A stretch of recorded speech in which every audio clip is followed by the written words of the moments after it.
Olá, começa agora mais uma edição do Jornal Panorama. Fique com a gente e acompanhe as notícias da Assembleia Legislativa. E nesta edição você vai ver em destaque: audiências públicas reúnem gestores municipais e população para debater o orçamento estadual do próximo ano. Governador promove encontro com prefeitos eleitos e aborda ferramentas de gestão pública e austeridade fiscal. Parlamento presta homenagem à colônia angolana no Espírito Santo. As regiões Central-Sul e Caparaó são as primeiras do estado a debater o projeto que trata da LOA, a Lei Orçamentária Anual para 2017. População e gestores puderam conhecer a previsão de recursos e apresentar as principais necessidades dos municípios. Os municípios de Mimoso do Sul, na região Central-Sul, e Irupi, no Caparaó, sediaram 2 audiências públicas de um total de 6, que serão realizadas pela Comissão de Finanças para apresentação e debate do orçamento para o ano que vem. A maior parte dos pedidos de investimentos foi para as áreas de saúde, educação e infraestrutura. Para os participantes das audiências, a oportunidade serviu para expor as carências dos municípios. É de suma importância que os municípios, principalmente municípios pequenos, como é o município de Irupi, muitas vezes esquecido até, receba a Comissão de Orçamento do Estado, para que nós possamos também ter conhecimento do orçamento, do planejamento do governo e apresentar também as nossas demandas aqui. A previsão de queda de quase R$1 bilhão na receita do orçamento em relação a este ano preocupa especialmente os gestores eleitos que assumem mandato em 2017. Nós sabemos que com tudo que os municípios têm vivido, já tem sido um momento de muita dificuldade. Então é uma expectativa que a gente não quer criar essa expectativa negativa. O que nós temos que se adaptar ao momento que nós estamos vivendo. Pisar no freio, controlar gasto, fazer uma gestão eficiente, uma gestão criativa para que a gente possa conduzir esse município da melhor forma possível. O presidente da Comissão de Finanças reconheceu o empenho dos gestores e da população diante das dificuldades econômicas. Eles estão entendendo a situação que está passando o país. Um país de crise, sem recursos poucos, o cobertor está muito curto, então eles estão entendendo que daqui para frente vão ter que administrar com um orçamento muito pouco, faltando recursos. Não adianta ter um orçamento se não tiver o financeiro. A próxima audiência acontece no dia 16, em Afonso Cláudio, na região central serrana. Todas as sugestões apresentadas serão avaliadas pelos deputados e poderão ser incluídas no orçamento por meio de emendas parlamentares.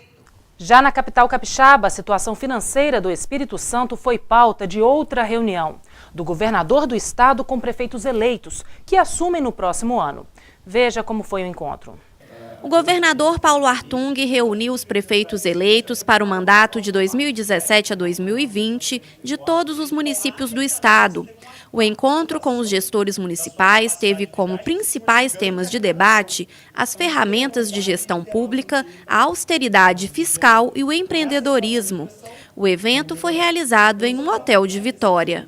Ajudar a construção de uma compreensão clara da realidade do Brasil, do nosso estado e dos municípios. Eu acho que os primeiros passos desse encontro de trabalho explicitaram essa realidade. Um quadro desafiador e que é muito importante quem vai assumir agora ou quem vai continuar uma jornada reeleito esteja muito consciente desse quadro. E a consciência vai levar a um ajuste fiscal nas prefeituras, mas é importante, além do ajuste fiscal, ter a capacidade de sair do quadradinho, e ter a capacidade de inovar. Além da participação do governador e dos prefeitos, o evento contou com a presença de diversos secretários estaduais e da secretária do Tesouro Nacional.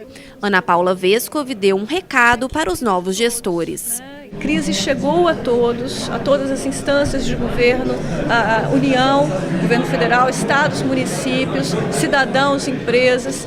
Portanto, nós temos que ter um esforço coletivo muito grande, uma disciplina muito grande. O governo federal está muito imbuído em estabelecer reformas estruturais, em debater grandes temas da sociedade, permitir que a sociedade conviva com um governo mais eficiente, mais leve, que a gente não tenha tantas pressões mais para elevar impostos. Eu acho que o grande recado para os municípios é que reconheçam esse ambiente e façam a sua parte. A representante do governo federal também falou sobre a PEC do teto dos gastos públicos. A proposta de emenda à Constituição 55 está tramitando no Senado.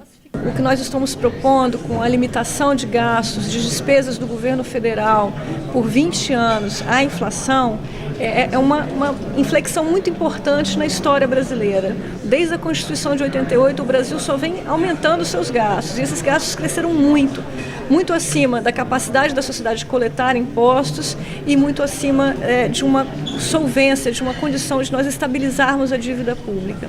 Então, nesse momento, é muito importante que essa limitação tenha um efeito didático, com uma nova disciplina para o país, com uma nova pedagogia para os gastos. Isso vai ser importante porque o Congresso, a sociedade, nós vamos começar a discutir mais prioridades. É importante saber que os governos não podem tudo, eles têm que escolher o que é mais importante para a sociedade, o que gera impacto para os grupos mais vulneráveis.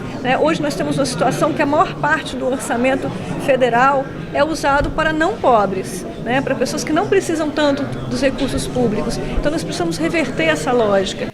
Entre os prefeitos eleitos, o deputado estadual Guerino Zanon, que vai comandar a prefeitura de Linhares, foi um dos que participou do evento. É um mandato muito delicado, que todos, os que estão concluindo também estão passando por isso. E quem chega, não resta dúvida que vai ter um mandato que precisa ter muita competência, muito diálogo, se fazer mais e melhor com menos recursos, mas nós fomos para as ruas dizendo que somos capazes de fazer isso, né? Então eu sempre falo, nas dificuldades nós teremos oportunidade de mostrar a nossa competência. Nesta edição, você também vai rever os destaques dos trabalhos em plenário durante a semana. Quem tem as informações é a repórter Gabriela Zorzal. Esta semana, o plenário aprovou uma série de projetos de autoria do governo. Vamos começar pela PEC. A proposta de emenda à Constituição, já aprovada no segundo e último turno de votação, acaba com a obrigatoriedade de que taxas arrecadadas sejam alocadas integralmente no órgão responsável pela fiscalização. O plenário também aprovou um projeto de lei que altera o programa do governo de mobilidade urbana.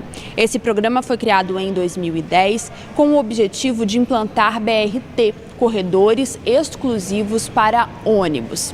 Com a aprovação da mudança através do projeto de lei do governo do estado, os recursos contratados junto ao BNDES poderão ser usados em outros projetos de mobilidade. Como sistema BRT, você precisa de um recurso ainda maior e nós temos muitas obras para serem feitas e concluídas na Grande Vitória. O governo do estado achou interessante alocar esses recursos ao invés do BRT. Eu conheço BRT em outras cidades, como o caso de Belo Horizonte, demanda muito dinheiro, muito investimento e muitas obras. Então, o que o governo achou necessário? Investir em outras áreas de mobilidade na Grande Vitória. A Leitão da Silva, que já tem obra para ser entregue a sua primeira fase, o Portal do Príncipe, na chegada de Cariacica e de Vila Velha, ali na região da Ilha do Príncipe. Também dinheiro para Leste-Oeste, José Sete em Cariacica, recursos para a melhoria do sistema Transcol, recursos na ampliação e na melhoria de ciclovias na Grande Vitória e até mesmo recurso para corredor exclusivo de ônibus. Como seriam esses corredores exclusivos? São nas principais avenidas da Grande Vitória, você ter à direita uma faixa exclusiva para ônibus, para que a gente possa ter uma fluidez no transporte coletivo. São medidas importantes do governo do estado, obras que estão já na sua fase de conclusão, e nada melhor que utilizar esse recurso na aplicação destas obras na mobilidade urbana na Grande Vitória.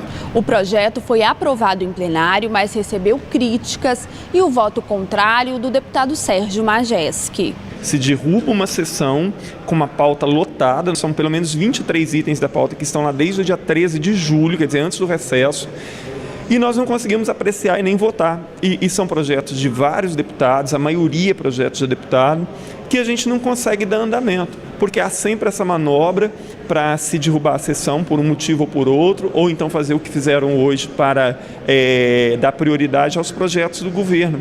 Isso está completamente errado.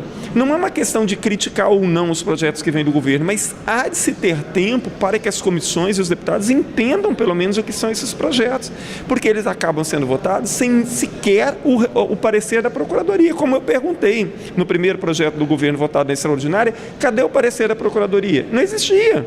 Então, eu estou baseando em quê? Se ali naquele momento é óbvio que ali não se leu, os projetos não foram lidos. Também aprovado o projeto que determina o retorno de militares da ativa cedidos a órgãos ou poderes do Estado. Esses policiais vão atuar em ações de reforço e também segurança nas ruas. Outro projeto aprovado altera critérios de concessão de bolsa de estudo em faculdades do Espírito Santo. Com a mudança, a bolsa que poderia ser requerida por quem concluiu o ensino médio em escola pública passa a exigir que o aluno tenha estudado desde o 5º ano do ensino fundamental na rede pública de ensino. A intenção do governo é contemplar a nossa juventude. Mais do que isso, nós acolhemos a emenda da deputada Janete de Sá, que, na verdade, o projeto não perde no texto legal, vai contemplar todas aquelas famílias, ou seja, aqueles jovens que já estão cursando a universidade e com a bolsa, com essa bolsa. Outra iniciativa do governo aprovada em plenário esta semana altera o regime de previdência dos servidores públicos do Espírito Santo. Uma das mudanças é a reavaliação da perícia médica para casos de aposentadoria por invalidez. Essa possibilidade de reverter a aposentadoria ainda será regulamentada por uma portaria do Executivo. Voltamos ao estúdio. Obrigada, Gabriela. Legislativo capixaba presta homenagem a Angola. A solenidade destacou a importância do país africano e a relação do Espírito Santo com os angolanos. Os 41 anos da independência de Angola, país localizado na costa ocidental da África, foram comemorados pela Assembleia Legislativa. A iniciativa foi da deputada Luzia Toledo, em parceria com a Associação Angolana do Espírito Santo, Brasil. Uma cerimônia que resgata a história angolana, que tem muita semelhança com a nossa, buscando igualdade, buscando respeito.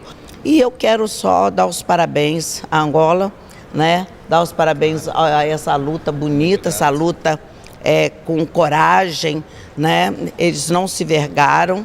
E isso é muito importante da gente fazer esse resgate. Nós estamos muito felizes, contentes com este ato e queremos celebrar isso junto dos brasileiros, não é? E para nós essa data marca a reflexão desses 41 anos em que o povo angolano se organizou para lutar, para defender, não é, os seus direitos e também o seu próprio espaço que se chama Angola. O evento contou com a presença de Garcia Bessa Soares, vice-cônsul de Angola no Rio de Janeiro.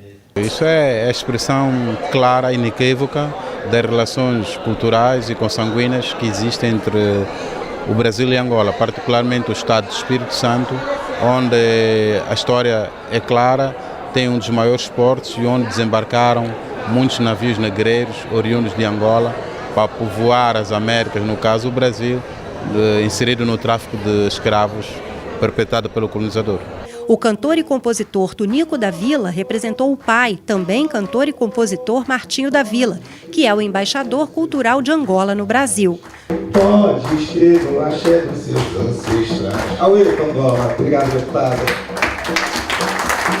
Angola, para mim, é um país que não é nem meu irmão, é minha mãe, minha segunda mãe é lá, né? E logo quando eu chego aqui tem um evento desse, então estou muito feliz. Foi homenageado ainda? Foi homenageado, sim, estou muito honrado por essa homenagem que a deputada Luzia Toledo fez, né? Representantes da Universidade Federal do Espírito Santo e do Movimento Negro Capixaba também participaram da solenidade, que teve entrega de diplomas e homenagens. Os convidados ainda assistiram a uma apresentação da cantora e atriz Monique Rocha. A artista contou a história de Zacimba Gaba, princesa angolana, que fundou um quilombo em São Mateus, norte do Espírito Santo. E vez ou outra na senzala, os negros podiam ouvir o seu canto, pedindo proteção aos deuses africanos. O negro é sensacional, é toda a festa de um povo, é dono do carnaval.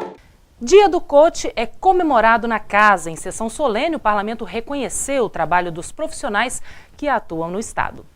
Coach, esse é o termo que designa a função de quem atua como uma espécie de orientador, responsável por estimular o autodesenvolvimento profissional e pessoal dos que buscam essa consultoria.